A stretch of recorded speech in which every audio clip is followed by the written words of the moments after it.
ఎక్స్క్లూజివ్గా పైలం టీవీ ఎఫెక్ట్తో ఇవాళ కూల్చివేతలు కొనసాగుతున్నాయి. రోడ్డును ఆక్రమించి ఇక్కడ అక్రమ ఇండ్లను నిర్మాణాలు చేశారు. అక్రమ నిర్మాణాలు చేయడంతో పాటు బెల్ట్ షాప్ నడి రోడ్డుపై ఇలా నడిపిస్తున్నారని ఇక్కడ స్థానిక ప్రజలు ఇవాళ పైలం టీవీని ఆశ్రయించడం జరిగింది. వాస్తవంగా గతంలో అనేక మార్లు ఇది రోడ్డు, ఇది ఇంట్లో ఎవరు కట్టొద్దు అని చెప్పేసి ఎంఆర్ఓకు ఫిర్యాదు చేసి ఎంఆర్ఓ కాప్రా ఎంఆర్ఓ అనేక సార్లు ఇక్కడికి వచ్చి ఈ యొక్క ప్రభుత్వ స్థలాన్ని స్వాధీనం చేసుకొని రోడ్డుకు కేటాయించిన ఎన్నిసార్లు ప్రయత్నం చేసినప్పటికీ వినకుండా మళ్ళీ అక్రమ నిర్మాణాలు చేపట్టారు. దీంతో ఇక్కడ మనకు స్పష్టంగా కింద చూడొచ్చు ఒక మోరీ నిర్మాణానికి చూడొచ్చు. ఇవంతా కూడా ఆక్రమణకు గురైంది. రోడ్డును ఆక్రమించి కాంపౌండ్ వాళ్ళు నిర్మించారు, బాత్రూమ్లు నిర్మించారు. ఇవాళ ఇక్కడ ఉన్నటువంటి కాలువను కూడా ఆక్రమించినటువంటి పరిస్థితి. సహజంగా ప్రతి మున్సిపల్ కార్పొరేషన్కు ఒక టౌన్ ప్లానింగ్ అనేది ఉంటుంది. వాస్తవంగా నక్షాలో కూడా 20 ఫీట్ల రోడ్డుగా ఇది ఉన్నప్పటికీ ఇలా ఇది ఆక్రమణ గురి కావడం ద్వారా కనీసం ఇక్కడ ఒక డ్రైనేజీ కాలువను ప్రభుత్వ పరంగా మంజూరై దాని నిర్మాణానికి పనులు ప్రారంభమైతే కూడా డ్రైనేజీ కాలువను కూడా కాలువ పనులు ఆపినటువంటి ఒక దుశ్చర్యగా పేర్కొనవచ్చు. కాబట్టి తక్షణం ఇవాళ ఇక్కడ ప్రజల విజ్ఞప్తి మేరకు రెవెన్యూ యంత్రాంగం ఇవాళ కూల్చివేతకు సిద్ధపడుతుంది. 20 ఫీట్ల రోడ్డును ఆక్రమించి బెల్ట్ షాప్ కట్టడంతో పాటు ఆ 20 ఫీట్ల రోడ్డులో మొత్తం ఆక్రమించి అక్రమ నిర్మాణాలు చేపట్టారని చెప్పేసి కాలనీవాసులు ఆందోళన వ్యక్తం చేయడంతో పైలం టీవీని సంప్రదించడంతో వెంటనే రెవెన్యూ అధికారులు స్పందించారు. చెప్పండి, ఇదంతా కూడా రోడేనా? ఇది రోడే సార్. ఇవన్నీ అక్రమ నిర్మాణం. రోడ్ ఇట్లా మీరు అక్కడికి వెళ్ళి చూసారు కదా సార్ ఎట్లున్నది. ఈడ ఒక దగ్గర ఎట్లుంటుంది సార్. అంతా కబ్జా ల్యాండ్. అంతేనా? మొత్తం రోడ్డు కబ్జా చేస్తూ కట్టారు సార్. చూడండి సార్, మీరు అక్కడికి వెళ్ళి చూడండి, ఇక్కడికి వెళ్ళి చూడండి. రోడ్ ఎక్కడికి వెళ్ళి కనిపిస్తుందో మీకు ఇట్లా అర్థం అవుతుంది. మీరు చూడండి. 20 ఫీట్స్ రోడ్ సార్.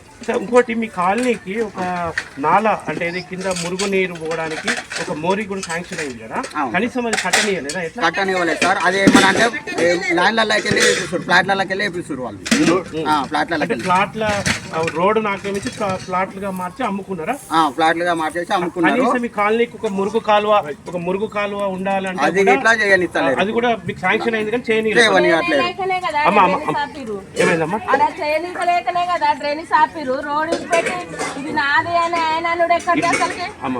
ఆయన ఎక్కడిది అసలుకి ఆ మూల గిత్త మూలకి ఆయన కొట్లాట ఇప్పుడు ఇంత రచ్చ చేసిండు.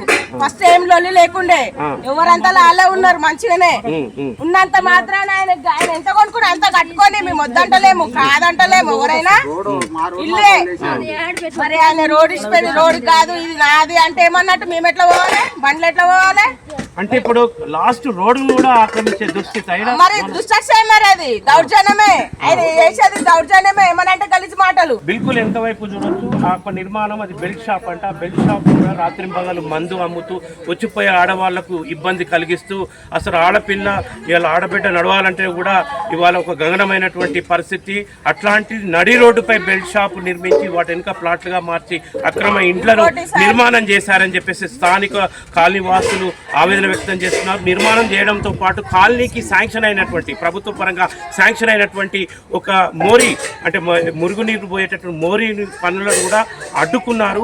ఆపడంతో ఆ మురుగునీరు అంతా కూడా ఇలా వృధాగా బయట పారుతున్నటువంటి పరిస్థితి. అంటే అభివృద్ధి ఎంత మేరకు దిగజారింది దేవనగర్లో. దీంతో రెవెన్యూ యంత్రాంగం కాపా ఎంఆర్ఓ గారు స్పందించి తగిన చర్యలు తీసుకోవడానికి ఇక్కడికి వచ్చినట్టు మనకు కనిపిస్తుంది. అంటే భూ కబ్జాదారులకు ఆఖరికి లాస్ట్ రోడ్లను కూడా వదలకుండా యథేచ్ఛగా కబ్జా చేయడం ఒక సిగ్గుచేటుగా కాలనీ వాసులు అంటారు. చెప్పలేదు. అవును, మాకు డ్రైనేజ్ లేదు సార్. డ్రైనేజ్ లేదు. రోడ్డు ఇది ఎవరు ఆపారు డ్రైనేజ్? అగో ఆలే ముంగట రోడ్డు ఇది రోడ్డు కాదు, ఇది నా ఫ్లాట్. అంటే రోడ్డు మరి ఏడుంది చూపియండి సార్. అదే 2 అంత బాధ అయితే మరి ఏళ్ళ నుంచి ఉన్న వాళ్ళకి మాకు బాధ కదా? బాధ ఉండదా సార్? ఇది ఈ భూమి కబ్జా చేసిన భూమి రాసుకున్న కాగితం. అక్కడి నుంచి 37 ఫీట్ల 6 ఇంచుల కాడనే రోడ్డు. మాకు అక్కడి నుంచి 150 ఫీట్ల దగ్గర మధ్యన రోడ్డు. అయినా కబ్జా చేసి మేము తర్వాత మాట్లాడుకుంటున్నాం. రోడ్ అయితే కావాలి కదా. ఇగో ఇది రాసినది. ఆయనకు కావాల్సింది 34 గుంటలు మాత్రం అవతల ఉంది. ఆ 34 గుంటలు కూడా మాకు రోడ్డును ఆక్రమించడం ఏంటి? రోడ్డును ఆక్రమించడం నాకు అదే అన్యాయం. ఇంకోటి మీ కాలనీకి ఒక మురుగునీరు శాంక్షన్ అయితే కూడా పని అడ్డుకున్నారు. అది అడ్డుకొని నా భూమిలో చేస్తుంటే నా భూమిలో అవద్దని నేను ఆయన చెప్పాను, కార్పొరేటర్ కూడా చెప్పాను. మా బాధ చెప్తే మళ్ళీ అక్కడ ఆపేసాము. మా గోరు విని ఇది రోడ్ అని ధృవీకరించబడింది కార్పొరేటర్ గారు కూడా. ఇది పరిస్థితి అండి. ఆయన చర్యలు తీసుకోవడానికి జేసీబీ పంపారు, ఆర్ఐలు వచ్చారు. ఇవాళ నడి రోడ్డుపై ఇళ్ల నిర్మాణం చేపట్టి ఒక మురుగునీరు పారే మోరీ పనులను కూడా అడ్డుకోవడం ఒక దుస్సాహసం కింద చూడాల్సి ఉంటుంది. జర పైలం టీవీ, సుధగాని వెంకటేష్.